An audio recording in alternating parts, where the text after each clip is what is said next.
Praise lord అందరికీ Bible reading in 1 year July 5th ఆదికాండము 13, 14, 15 అధ్యాయాలు చదువుకుందాం. మీరు ఎవరైనా మొదటిసారి కనుక మా ఛానల్ చూస్తుంటే కనుక ప్లీజ్ సబ్స్క్రైబ్ చేసుకోనండి. బెల్ ఐకాన్ కూడా క్లిక్ చేయండి. నేను చదివి అప్లోడ్ చేసిన వెంటనే మీకు కూడా నోటిఫికేషన్ వస్తుంది. మీరు కూడా నాతో పాటుగా కలిసి 1 ఇయర్లో బైబిల్ అంతా కంప్లీట్ చేయొచ్చు. అలాగే కామెంట్ కూడా చేయండి. మీకు తెలిసిన వాళ్ళకి కూడా లింక్ షేర్ చేయండి. ముందుగా ఆదికాండము 13వ అధ్యాయము చదువుకుందాం. అబ్రాహాము తనకు కలిగిన సమస్తమును, తన భార్యను, తనతో కూడానున్న లోతును వెంటబెట్టుకొని ఐగుప్తులో నుండి నెగెబునకు వెళ్ళాను. అబ్రాహాము వెండి బంగారము పశువులు కలిగి బహుధనవంతుడై ఉండెను. అతడు ప్రయాణం చేయొచ్చు దక్షిణ దేశం నుండి బేతేలు వరకు, అనగా బేతేలుకును హాయికిని మధ్య తన గుడారము మొదట ఉండిన స్థలము వరకు వెళ్ళి తాను మొదట బలిపీఠమును కట్టిన చోట చేరెను. అక్కడ అబ్రాహాము యెహోవా నామమున ప్రార్థన చేశాను. అబ్రాహాముతో కూడా వెళ్ళిన లోతుకును గొర్రెలు గొడ్లు గుడారములో ఉండెను కనుక వారు కలిసి నివసించుటకు ఆ ప్రదేశము చాలకపోయాను. ఎందుకనగా వారి ఆస్తి వారు కలిసి నివసించలేనంత విస్తారమై ఉండెను. అప్పుడు అబ్రాహాము పశువుల కాపర్లకును లోతు పశువుల కాపర్లకును కలహము పుట్టెను. ఆ కాలమందు కనానీయులు పెరిజీయులు ఆ దేశంలో కాపురం ఉండేది. కాబట్టి అబ్రాహాము, మనము బంధువులము కనుక నాకు నీకును నా పశువుల కాపరులకు నీ పశువుల కాపరులకును కలహముండరాదు. ఈ దేశమంతయు నీ ఎదుట ఉన్నది కదా, దయచేసి నన్ను విడిచి వేరుగా ఉండుము. నీవు ఎడమ తట్టునకు వెళ్ళిన ఎడల నేను కుడి తట్టునకును, నీవు కుడి తట్టునకు వెళ్ళినడలా నేను ఎడమ తట్టునకును వెళ్ళుదునని లోతుతో చెప్పగా, లోతు తన కన్నులెత్తి యొర్దాను ప్రాంతం అంతటినీ చూచెను. యెహోవా సొదొమ గొమొర్ర అను పట్టణములను నాశనం చేయక మునుపు సోయరుకు వచ్చే వరకు అదంతయు యెహోవా తోట వలెను ఐగుప్తు దేశము వలెను నీళ్లుపారు దేశమై ఉండెను. కాబట్టి లోతు తనకు యొర్దాను ప్రాంతం అంతటిని ఏర్పరచుకొని తూర్పుగా ప్రయాణం చేశాను. అట్లు వారు ఒకరినొకరు వేరైపోయేరి. అబ్రాహాము కనానులో నివసించెను. లోతు ఆ మైదానమందున్న పట్టణముల ప్రదేశములలో కాపురం ఉండి సొదొమ దగ్గర తన గుడారము వేసుకొనెను. సొదొమ మనుషులు దుష్టులను, యెహోవా దృష్టికి బహు పాపులునై ఉండిరి. లోతు అబ్రాహామును విడిచిపోయిన తర్వాత యెహోవా, ఇదిగో నీ కన్నులెత్తి నీ ఉన్న చోట నుండి ఉత్తరపు తట్టు, దక్షిణపు తట్టు, తూర్పు తట్టు, పడమర తట్టును చూడుము. ఎందుకనగా నీవు చూచుచున్న ఈ దేశం అంతటికి నీకును నీ సంతానమునకును సదాకాలం ఇచ్చేదను. మరియు నీ సంతానమును భూమి మీద నుండు రేణువుల వలె విస్తరింప చేసేదను. ఎట్లనగా ఒకడు భూమి మీద నుండు రేణువులను లెక్కింపగలిగినడలా నీ సంతానమును కూడా లెక్కింపవచ్చును. నీవు లేచి ఈ దేశం యొక్క పొడుగున వెడల్పున దానిలో సంచరించుము. అది నీకిచ్చేదనని అబ్రాహాముతో చెప్పాను.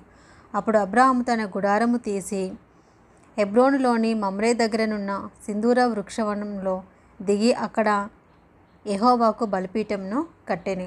ఆదికాండము 14వ అధ్యాయము. షీనారు రాజైన అమ్రాపేలు, ఎల్లాసరు రాజైన అర్యోకు, ఏలాము రాజైన కదొర్లాయోమెరు, గోయుల రాజైన తీదాలు అనువారి దినములలో వారు సొదొమ రాజైన బెరాతోను, గోమొర రాజైన బిర్షాతోను, అద్మా రాజైన షీనాబుతోను, సెబోయియుల రాజైన షెమెబెరుతోను, సోయరును బెలరాజుతోనూ యుద్ధము చేసిరి. వీరందరూ ఉప్పు సముద్రమైన సిద్దీము లోయలో ఏకముగా కూడి 12 సంవత్సరములు కదొర్లాయోమెరుకు లోబడి 13వ సంవత్సరమున తిరుగుబాటు చేసిరి. 14వ సంవత్సరమున కదొర్లాయోమెరును అతనితో కూడనున్న రాజులను వచ్చి అష్తారోతు, కర్నాయిములో రెఫాయియులను, హాములో జూజీలను, షావే కిర్యతాయిము మైదానంలో ఏమీయులను కొట్టిరి. మరియు హోరీలును అరణ్యము దగ్గరనున్న ఎల్పారాను వరకు తరిమి షేయరు పర్వత ప్రదేశంలో వారిని కొట్టిన తర్వాత తిరిగి కాదేషను ఎన్మిష్పతునకు వచ్చి అమాలేకీల దేశమంతటిని హససోన్ తామోరులో కాపురమున్న అమోరీలను కూడా కొట్టిరి. అప్పుడు సొదొమ రాజును, గోమొర రాజును, అద్మా రాజును, సెబోయిము రాజును, సోయరును బెలరాజును బయలుదేరి సిద్దీము లోయలో వారితో, అనగా ఏలాము రాజైన కదొర్లాయోమెరు, గోయియుల రాజైన తీదాలు, షీనారు రాజైన అమ్రాపేలు, ఎల్లాసరు రాజైన అర్యోకు అను నలుగురితో ఆ 5 రాజులు యుద్ధం చేసిరి. ఆ సిద్దీము లోయలో విస్తారమైన మట్టికీలు గుంటలు ఉండెను. సొదొమ గొమొర్రాల రాజులు పారిపోయి వాటిలో పడిరి. శేషించిన వారు కొండకు పారిపోయిరి. అప్పుడు వారు సొదొమ గొమొర్రాల ఆస్తి యావత్తును వారి భోజన పదార్థములన్నీ పట్టుకొని పోయిరి. మరియు అబ్రాము సహోదరుని కుమారుడైన లోతు సొదొమలో కాపురం ఉండెను కనుక అతనిని అతని ఆస్తిని పట్టుకొని పోగా తప్పించుకొనిన ఒకడు వచ్చి హెబ్రీయుడైన అబ్రామునకు ఆ సంగతి తెలిపెను. అప్పుడతడు ఎష్కోలు సహోదరుడును ఆనేరు సహోదరుడునైన మమ్రే అను అమోరీయుని ఏలోను వనములో కాపురం ఉండెను. వీరు అబ్రాముతో నిబంధన చేసుకొనిన వారు. అబ్రాము తన తమ్ముడు చెరపట్టబడినని విని తన ఇంట పుట్టి అలవర్చబడిన 318 మండుని వెంటబెట్టుకొని దాను మట్టుకు ఆ రాజులను తరిమెను. రాత్రివేళ అతడును అతని దాసులను వారికెదురుగా మొనలు తీర్చి వారిని కొట్టి దమస్కునకు ఎడమ తట్టుననున్న హోబా మట్టుకు తరిమి ఆస్తి యావత్తు తిరిగి తెచ్చి తన తమ్ముడైన లోతును అతని ఆస్తిని స్త్రీలను ప్రజలను తిరిగి తీసుకొని వచ్చాను. అతడు కదొర్లాయోమెరును అతనితో కూడనున్న రాజులను ఓడించి తిరిగి వచ్చినప్పుడు సొదొమ రాజు అతనిని ఎదుర్కొనుటకును రాజులోయ అను షావే లోయ మట్టుకు బయలుదేరి వచ్చాను. మరియు షాలేము రాజైన మెల్కీసెదెకు రొట్టెను ద్రాక్షారసము తీసుకొని వచ్చాను. అప్పుడు సర్వోన్నతుడగు దేవునికి యాజకుడు అప్పుడతడు అబ్రామును ఆశీర్వదించి ఆకాశమునకు భూమికిని సృష్టికర్తయును సర్వోన్నతుడైన దేవుని వలన అబ్రాము ఆశీర్వదింపబడునుగాక అనియు నీ శత్రువులను నీ చేతికి అప్పగించిన సర్వోన్నతుడగు దేవుడు స్తుతింపబడునుగాక అనియు చెప్పాను. అప్పుడతడు అన్నిటిలో ఇతనికి 10వ వంతు ఇచ్చాను. సొదొమ రాజు మనుషులను నాకిచ్చి ఆస్తిని నీవే తీసుకొనుమని అబ్రాముతో చెప్పగా అబ్రాము నేనే అబ్రామును ధనవంతునిగా చేసిత్రని నీవు చెప్పకుండానట్లు ఒక నూలు పోగైనను చెప్పుల వారైనను నీ వాటిలో ఏదైనాను తీసుకొనని ఆకాశమునకు భూమికిని సృష్టికర్తయును సర్వోన్నతుడను దేవుడనైన యెహోవా ఎదుట నా చెయ్యి ఎత్తి ప్రమాణం చేసి ఉన్నాను. అయితే ఈ పడుచువారు భుజించినది తప్ప నాతో కూడా వచ్చిన ఆనేరు ఎష్కోలు మమ్రే అను వారికి ఏ భాగములు రావాలనో ఆయా భాగములు మాత్రము వారిని తీసుకొననిమ్మని సొదొమ రాజుతో చెప్పాను. ఆదికాండము 15వ అధ్యాయము. ఇవి జరిగిన తర్వాత యెహోవా వాక్యము అబ్రామునకు దర్శనమందు వచ్చి అబ్రామా భయపడకుము, నేను నీకు కేడెము, నీ బహుమానం అత్యధికమగునని చెప్పాను. అందుకు అబ్రాము ప్రభువైన యెహోవా నాకేమిచ్చిననేమి, నేను సంతానం లేనివాడనే పోచున్నానే, దమస్కు ఎలియాజరే నా ఇంటి ఆస్తి కర్త అగును కదా. మరియు అబ్రాము ఇదిగో నీవు నాకు సంతానం ఇయ్యలేదు కనుక నా పరివారంలో ఒకడు నాకు వారసుడగునని చెప్పగా యెహోవా వాక్యము అతని యొద్దకు వచ్చి ఇతడు నీకు వారసుడు కాడు, నీ గర్భవాసమున పుట్టబోచున్నవాడు నీకు వారసుడగునని చెప్పాను. మరియు ఆయన వెలుపలికి అతన్ని తీసుకొని వచ్చి నీవు ఆకాశం వైపు తేరి చూచి నక్షత్రములను లెక్కించుటకు నీ చేతనైతే లెక్కించుమని చెప్పి నీ సంతానము అలాగవునని చెప్పాను. అతడు యెహోవాను నమ్మాను, అది అతనికి నీతిగా ఎంచెను. మరియు ఆయన నీవు ఈ దేశమును స్వతంత్రించుకున్నట్లు దానిని నీకిచ్చుటకు కల్దీల ఊరని పట్టణంలో నుండి నిన్ను యువతలకు తీసుకొని వచ్చిన యెహోవాను నేనే అని చెప్పినప్పుడు అతడు ప్రభు అయిన యెహోవా నేను దీన్ని స్వాతంత్రించుకొనేదని నాకెట్లు తెలియననగా ఆయన 3 ఏండ్ల పెయ్యను, 3 ఏండ్ల మేకను, 3 ఏండ్ల పొట్టేలును, ఒక తెల్ల గువ్వను, ఒక పావురపు పిల్లను నా ఎద్దకు తెమ్మని అతనితో చెప్పాను. అతడు అవన్నీ తీసుకొని వాటికి నడుమకు ఖండించి దేని ఖండమును దాని ఖండమునకు ఎదురుగా నుంచెను. పక్షులను అతడు ఖండింపలేదు. గద్దలు ఆ కళేబరముల మీద వాలినప్పుడు అబ్రాము వాటిని తోలివేశాను. పొద్దుగుంకపోయినప్పుడు అబ్రామునకు గాఢ నిద్ర పట్టెను. భయంకరమైన కటిక చీకటి అతన్ని కమ్మగా ఆయన నీ సంతానపు వారు తమది కాని పరదేశమందు నివసించి ఆ దేశపు వారికి దాసులుగా నుందురు. వారు 400 ఏండ్లు వీరిని శ్రమ పెట్టుదురు. వీరు ఎవరికి దాసులవుదురో ఆ జనమునకు నేనే తీర్పు తీర్చుదును. తర్వాత వారు మిక్కిలి ఆస్తితో బయలుదేరి వచ్చిదరు.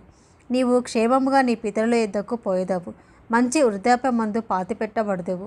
అమోరీల అక్రమము ఇంకను సంపూర్ణం కాలేదు కనుక నీ 4వ తరము వారు ఇక్కడికి మరలా వచ్చేదరని నిశ్చయంగా తెలుసుకొనమని అబ్రాహాంతో చెప్పాను. మరియు ప్రొద్దుగుంకి కటిక చీకటి పడినప్పుడు రాజుచున్న పొయ్యియు అగ్నిజ్వాలయును కనబడి ఆ ఖండముల మధ్య నడిచిపోయాను.